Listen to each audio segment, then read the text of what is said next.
ayer fui yo que se me fue la información porque son tantas cosas, pero que de la mente estábamos a hablar de familia. Luego también hablar un chiste de la segunda venida de Cristo, ¿verdad?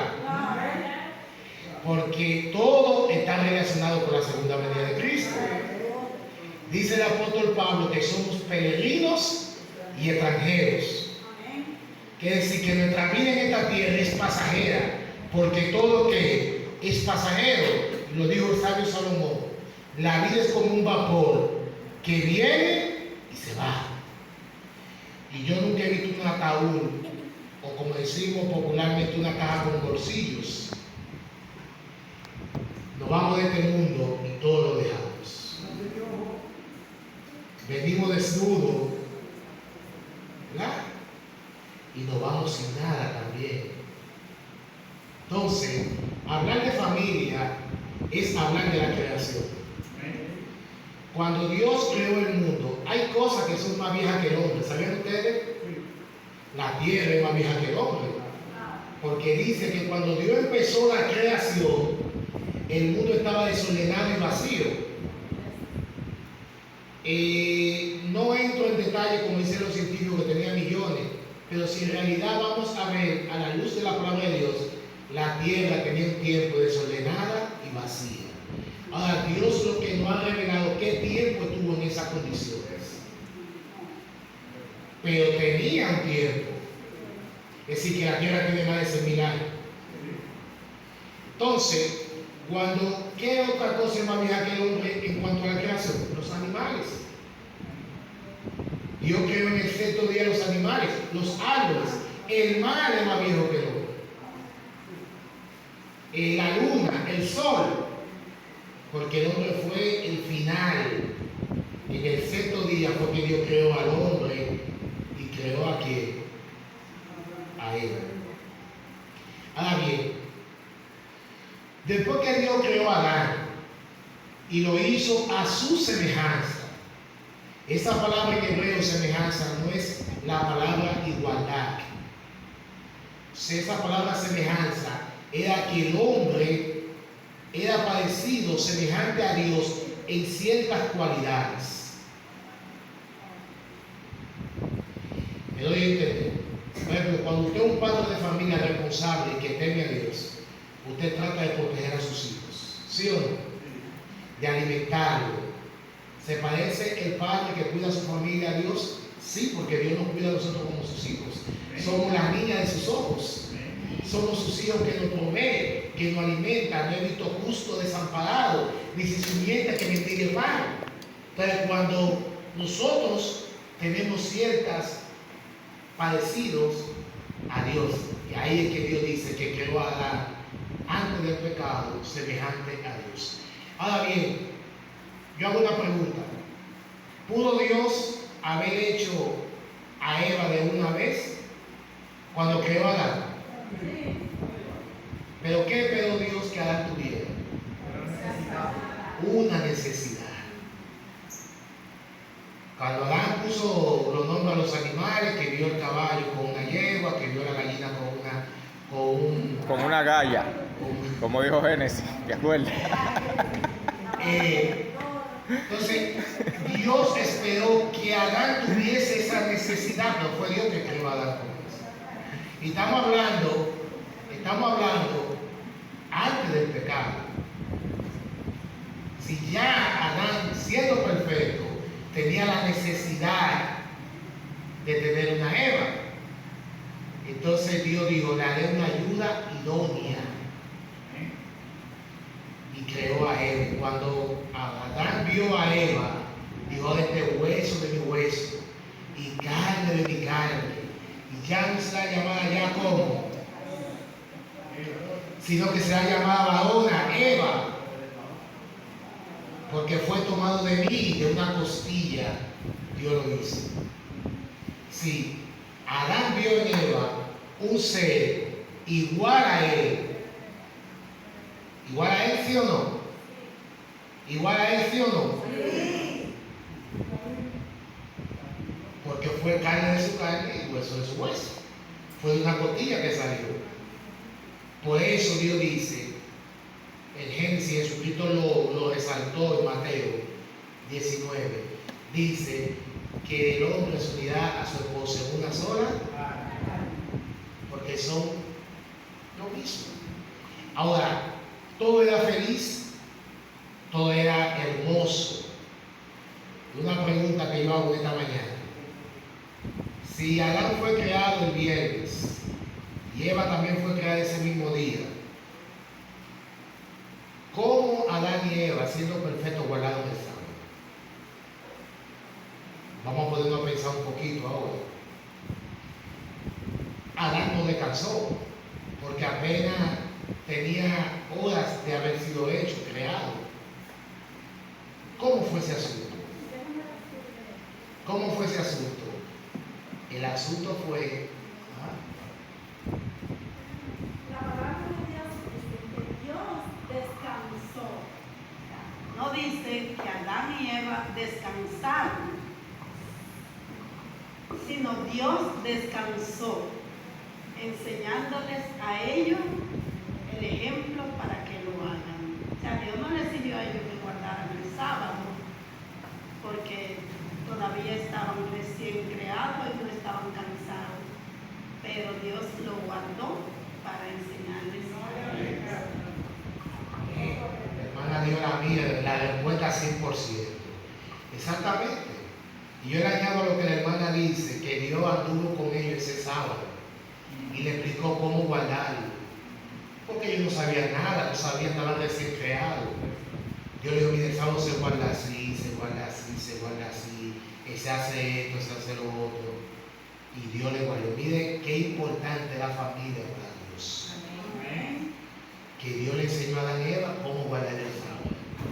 De hecho, usted ve Génesis capítulo 2, guarda una gran relación entre el matrimonio y el sábado. Y son las dos instituciones que el diablo más. Porque cuando la iglesia tiene matrimonios felices y estables, es una iglesia bendecida. Amén. Entonces el diablo ataca el sábado. Todo el mundo está trabajando hoy.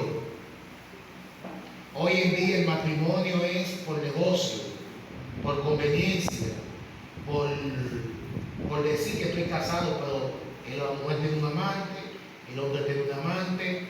La infidelidad es el diario vivir dentro del matrimonio, y eso hace que el matrimonio sea como un caos, porque eso es lo que Satanás quiere, que la gente ve el sábado como un obstáculo.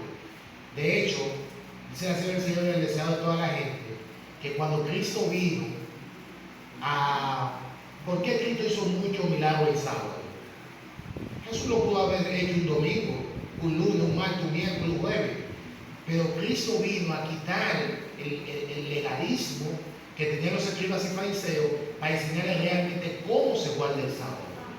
Porque el diablo había hecho dentro de la religión el sábado como una carga pesada.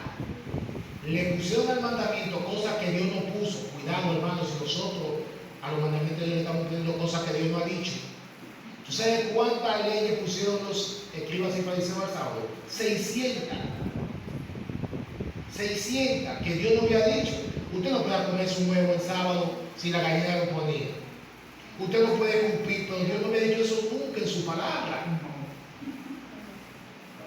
Y a veces nos pasa a nosotros lo mismo dentro de la misma iglesia, que a veces ponemos reglas y principios que la Biblia no dice. Por ejemplo, y quizá me voy a meter en muchas cosas controversiales, pero nosotros tenemos muchas veces que quitarnos el velo que muchas veces no tenemos dentro, que no tiene plan de salvación. Por ejemplo, hay mucha gente que dice que el que toma café se pierde. La Biblia no dice eso. La Biblia no dice eso. Ahora, yo no tomo café, no porque el café me vaya a salvar o yo me vaya a perder. Yo no bebo café porque yo soy salvo en Cristo Jesús y mi cuerpo es templo del Espíritu Santo y yo tengo que cuidarlo y no bebo café. Exacto. Porque a veces nos enfocamos mucho en el café, pero no bebemos la Coca-Cola. ¿Usted sabe cuántas tazas de café tiene un medio litro de Coca-Cola? 4. Cuando usted se bebe un medio litro de Coca-Cola, te está viendo equivale a 4 tazas de café. El azúcar, que es el peor veneno. Cuando usted lee el espíritu de profecía, cuando nosotros estamos en la iglesia, no sé si Robert se acuerda, o Robert entró después, un viejito joven. Allá decía mucha gente que el que come carne se va a perder. Sin embargo, nunca el espíritu de profecía dijo eso. Y los sábados, cuando hacían la actividad, también todavía no lo hacen. Pero el hermano que comía carne y empezamos el sábado, ya estaba Condenado. Sin embargo, esos son principios de salud. Tenemos que dejar la carne, si es cierto, por cuestión de salud y templo del Espíritu Santo. Pero eso no es básico para un discipulado. No es cuestión de salvación. Es cuestión de principio de salud. Exacto. Entonces, volviendo a la familia, cuando entra el pecado, ¿qué pasa? Miren qué contradicción tiene Adán. Se predica muy poco de Adán. Adán supuestamente, cuando Eva peca, la Biblia no da detalle si Eva convenció a Adán o le dijo algo. Simplemente Moisés, inspirado por Dios, dice que él le dio a Eva le dio a Adán y a Adán comió. No vamos a especular. No menciona que Eva habló con Adán y le dijo nada. Simplemente Adán comió. Ahora bien, el hecho de que Adán comiera del árbol nos saca varias conclusiones. Número 1, confió más en la palabra de Eva que en la palabra de Dios. Cuidado, hermano, si dentro de nuestro matrimonio creemos más en nuestro cónyuge que en la palabra de Dios. Adán fracasó porque creyó más en Eva que en la palabra de Dios, porque Dios le había dicho: el día que coman del árbol del bien y del mal, morirán. Y Adán, en vez de esperar la decisión de Dios, comió, porque el deber de Adán era: no, Dios me dijo a mí que no comía de ese árbol. Vamos a esperar qué dice Dios. Dios tiene solución a esto, a los problemas. No. Adán creyó más en Eva que en Dios. Y comió. Número 2. El fracaso de Adán también fue que amó más a Eva, un amor entre comillas. Le voy a explicar por qué con el mismo texto bíblico. Supuestamente amó más a Eva que a Dios, porque dice Jesús: si me amáis, guardad mi mandamiento. Y aunque era un mandamiento que Dios le había dicho, no en sí como los 10 mandamientos, pero sí un mandato de que ellos no le iban de comer del árbol. Número 3. Adán, el segundo error que Adán cometió fue que trató de buscar una solución en medio de los problemas. Y eso pasa muchas veces en los matrimonios. Está sumergido en problemas el matrimonio y en vez de buscar ayuda divina y ayuda profesional, tratan de buscar de salir del problema dentro del matrimonio. Entonces lo que hay es problema. Ahora bien, cuando Dios aparece en la escena, ¿qué dice Adán? Estuve miedo y me escondí. Entonces Dios le dice: ¿quién te dijo que tú estabas desnudo? Comiste. Cuando él le dice que comió del árbol, dice: la mujer que tú me diste. Fíjese que el amor de él no era real, porque primeramente era un irresponsable Adán, porque el deber de Adán era así: ella me dio y yo comí. Pero ahora le está echando la culpa a Eva. La mujer que tú me diste. Y si yo estoy fracasado porque tú me diste esta mujer que tú me entregaste. Si en pocas palabras le está diciendo a Dios con esa expresión: si tú no me hubieses dado esta mujer, yo no caigo en tu mujer. Ve que lo que decía al principio, que es un hombre entre comillas, no amaba realmente, no amaba a Eva como debió de amar. ¿Qué está pasando en los matrimonios hoy en día? Que nadie quiere hacerse responsable de sus malos actos. Nadie quiere decir fui yo que fallé, fui yo que pequé, perdóname Señor, perdóname al cónyuge. Entonces empezamos ya la culpa tuya. Entonces imagínense, si dos personas no se reconocen y se echan la culpa el uno al otro, ¿qué va a suceder? Un caos. Hay problema. Alguien tiene que ser. Entonces, ¿qué pasa? Ahí viene el problema en el matrimonio, el pecado. ¿Qué pasó en ese hogar? Fueron echados del evento. Fíjense una cosa, siempre he dicho, hay que fijarse en los detalles de la palabra de Dios, que no están ahí por estar, sino que Dios lo tiene ahí. Lucifer se rebeló en el cielo y fue echado del cielo. Adán y Eva se rebelaron contra Dios y fueron echados del Edén. Todo el que se rebela contra Dios se ha echado. El hombre que fue a la boda con un vestido, con una ropa no digna de estar en la boda, fue echado. Y podemos pasar una mañana entera hablando de esa palabra echado. Volvamos otra vez al matrimonio. ¿Qué pasó en ese matrimonio? Algo terrible pasó en ese matrimonio. Un hermano mató a otro hermano. Caín mató a Abel. Y ahí te ven, Génesis, hermano, cómo la familia se va deteriorando. Y de los descendientes de Caín, hubo uno que dijo que fue el primero que le puso la poligamia, que se casó con dos mujeres, que Dios no había aceptado. Empezaron la cosa en la familia de Satanás y el diablo gozoso.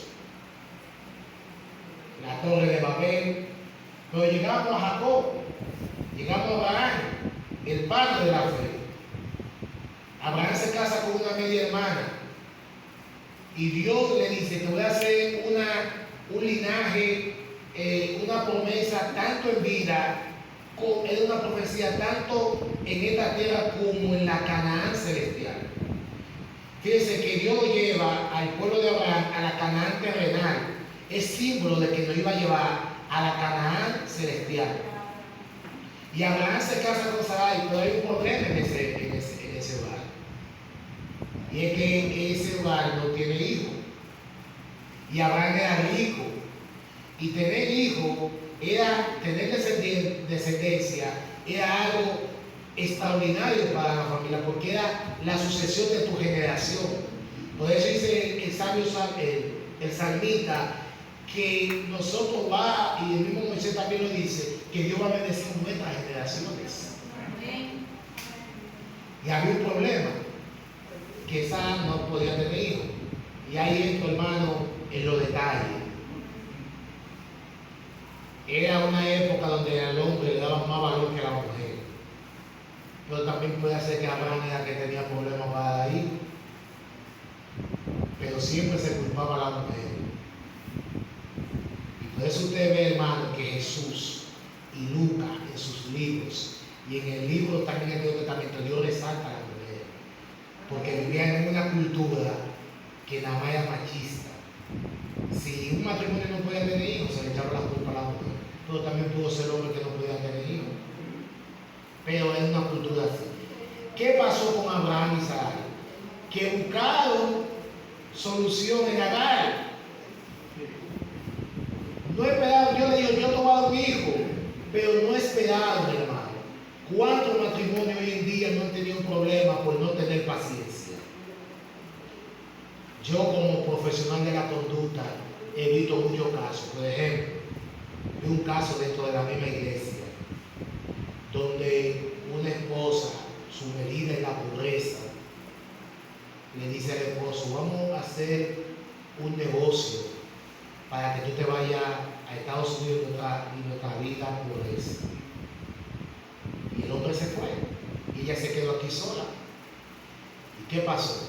El hombre, con el correr del tiempo, se buscó otra mujer allá y ella se buscó otro hombre aquí. Lo que Dios une no lo separa del hombre. Si Dios va a bendecir tu matrimonio, tu familia, te va a bendecir donde quiera que tú estés. Amén. Porque Dios no tiene límite de territorio. Si Dios te va a bendecir aquí, te va a bendecir en Estados Unidos, en España, Dios te va a bendecir donde quiera. Cuando Dios tiene algo para ti, Dios lo tiene para ti. Amén. Los matrimonios no pueden separarse. El apóstol Pablo dice que no sea por mutuo acuerdo. Y dice el apóstol Pablo, por un tiempo, no permanente, por un tiempo. Pero dice un detalle, dice que esa separación viene para que el hombre se dedique a la oración y a la ayuda. No para que progrese, no para que se vaya afuera, sino que dentro del mismo hogar, si el hombre decide tener un momento de consagración con Dios, entonces puede estar así. No es un secreto que en nuestra iglesia hoy en día los matrimonios están en crisis. Y por eso la iglesia no marcha bien. Porque hay problemas. Y qué bueno que a los pastores le están dando una maestría de terapia familiar para que ayuden a la familia. Porque es que a veces hay problemas que dos personas se juntan y hay problemas desde la niñez hasta el embarazo, hasta la concepción, que la persona pasa por trauma, que pasa por problemas, tuvo una niñez difícil. Entonces eso se refleja en el matrimonio. Por ejemplo, si una jovencita se crió en un hogar que el papá era que proveía todo, y ahí en esa casa no faltaba nada. Entonces cuando esa jovencita se case con su esposo, con su pareja, ella va a entender que el esposo también tiene que hacer lo mismo. Proveerle todo, que ella no tiene que trabajar ni hacer nada, sino porque ella viene con un patrón familiar, de hogar. Ahí, ahora bien, uno de los puntos en los tiempos patriarcales y en la Biblia es del hombre que provee. Porque Dios le dijo a Adán, trabajarás. Miren, vamos a tratar algunos temas aquí de familia que son un poco espinosos, pero que son realidades. Cuando usted se casa con una mujer dentro de la iglesia del cristianismo, el hombre que tiene que proveer todo. En la Biblia y en el Espíritu de Profecía dice que el hombre que tiene que proveer todo. El hombre tiene que ser el sacerdote del hogar. El hombre que tiene que hacer el culto en la mañana, hacer el culto en la tarde, llamar y preparar a su familia para traer a la iglesia. Ahora bien, voy a la otra parte de la moneda. Vivimos en una sociedad que lamentablemente es muy costosa. La mujer, si así lo desea y quiere progreso, entonces trabaja y ayuda al otro. Pero si un día esa mujer dice, ya yo me cansé de trabajar, yo no quiero seguir trabajando, el hombre no puede obligar a que ella siga trabajando. No puede obligarla porque el hombre es el proveedor de la casa. La mujer ayuda porque ella entiende que ayudando pueden construir su casa, pueden pagar mejor los estudios de los hijos, pueden tener una mejor vida, pueden estar más cómodos, pero el hombre es el que tiene que proveer. Entonces decía un amigo mío, que yo no me caso porque yo no tengo para mantener una mujer. Si un hombre no tiene para mantener una mujer, no gana lo suficiente, no se case. Esa es la realidad. Porque no es verdad que una muchacha que esté en su casa, o una mujer que esté en su casa, que le dan las 3 comidas, usted vaya y la lleve y usted la ponga a pasar trabajo, cuando en su casa ella no pasaba ninguna clase de trabajo. No es que no va a venir el caso en el hogar viene el caso, viene muchas cosas, pero son dos cosas muy diferentes. Entonces, mis hermanos, esa es la realidad. Esa es la realidad. Ahora bien, ¿qué otra cosa está haciendo daño en los matrimonios hoy en día?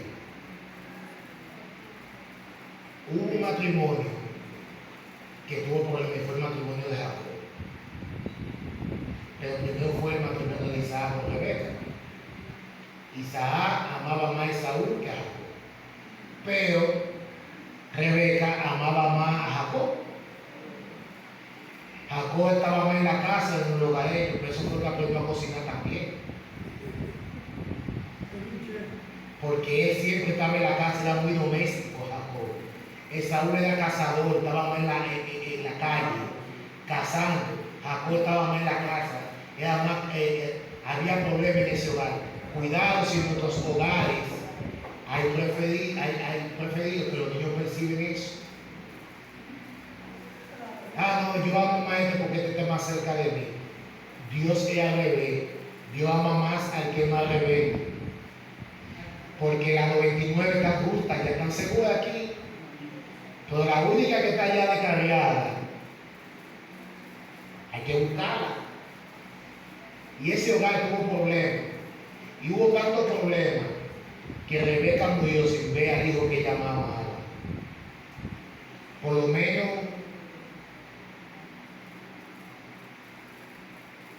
Isaac vio a Jacob cuando volvió. Ya estaba un anciano, volvió a ver. Pero Rebeca no volvió a ver a Jacob, al hijo que amaba. Por hacer un plan fuera de lo divino. Cuidar los matrimonios. Si hacen planes que no están de acuerdo con la voluntad de Dios. Que Dios no aprueba. El error de Abraham, mire lo que ha costado. Una guerra de los judíos con los árabes. Todos esos niños que ustedes ven muertos en Gaza es producto del error de Abraham con Agar. Mira hasta dónde ha llegado el error de una familia. Cuidado, matrimonio. Si nosotros marcamos a nuestros hijos para siempre, o nuestra generación para siempre, con errores que cometemos en el matrimonio, hay que tener mucho cuidado con eso. Otra cosa también que está afectando a nuestro matrimonio dentro de la iglesia es que de cualquier cosa me estoy divorciando. Y voy a explicar eso. La Biblia y el Espíritu de Profecía sí permite la separación. Y lo explico. Si usted se casó con una persona dentro de la iglesia, que ha pasado muchas veces, entonces ese hombre le gusta maltratarla a usted. Y usted busca ayuda profesional para ese cónyuge que usted tiene, o es áspero o cualquier cosa, y ese hombre no quiere ayuda profesional, usted tiene todo el derecho de separarse de esa persona, pero no divorciarse. Porque eso no es motivo de divorcio. Jesucristo le dio bien claro. Hay dos razones yo digo que una sola, y es el adulterio. Porque la muerte ya la persona en sí. El adulterio, esas son las dos razones, y cuando el cónyuge muere, así no es casarse. Usted puede separarse por un tiempo, y si quiere mantenerse así, hasta que Cristo venga, si la persona no cambia. Separación y divorcio son dos cosas muy diferentes. ¿Me doy a entender? Amén. Amén. Usted se separa, porque usted no va a estar cuando le dan un golpe y le quitan la vida. O una persona que no quiera trabajar, que no quiera progresar, tiene que separarse. Ahora bien, la única forma de separación es el adulterio. ¿Qué es el adulterio? Infidelidad fuera del matrimonio, ya papá. Ahora bien, es un caso complejo y difícil, pero todo lo puedo en Cristo que me fortalece. Amén. Si la mujer o el hombre ha sido infiel y el pecado no ha sido público, como dice el manual de la iglesia, no ha sido público, y el cónyuge quiere perdonar a su esposo, gloria a Dios. ¿Cuántos dicen amén? Amén. El perdón, si lo perdonó, gloria a Dios, porque Dios dice en Malaquía que Dios aborrece el divorcio.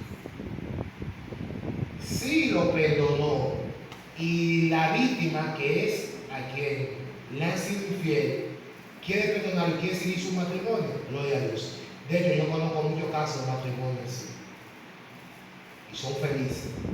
Ahora bien, si la víctima no quiere perdonarlo y lo perdonó, pero no quiere casarse, la iglesia no puede obligarla a ella a que se case con el otro. Tiene todo, o a él, tiene todo el derecho de divorciarse, porque el perdón no tiene que ver con el divorcio, con mantener el matrimonio. Si él está muy arrepentido y ella dice que no, o él dice que no, sí te perdono, pero yo no me quiero divorciarme, no quiero seguir. Hay que respetar esa decisión, porque es una decisión bíblica.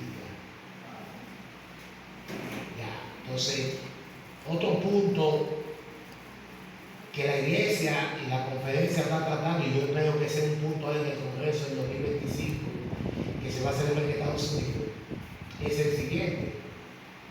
Y es que si los dos se mantienen en la iglesia y se divorcian, y fue él el que pecó, que adulteró, él puede bautizarse. Porque tiene que volver a bautizarse, porque el que adultera tiene que ser borrado de la iglesia. Él puede bautizarse. Ahora, él no puede ni ella puede casarse hasta que la víctima no se case. Eso lo dijo Jesucristo. Hasta que la víctima no se case, para que me entiendan. No puede el caso mío.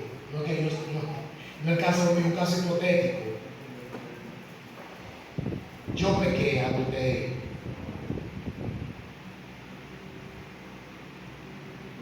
Mi esposa se dio cuenta. Me perdona. Ella quiere el divorcio. Yo digo, bueno, me divorcié. Nada me puede impedir bautizarme. Tiene que bautizarme el día que yo entienda que yo quiero bautizarme. Me bautiza. Estamos divorciados. Ella sigue firme en la iglesia, yo sigo firme en la iglesia.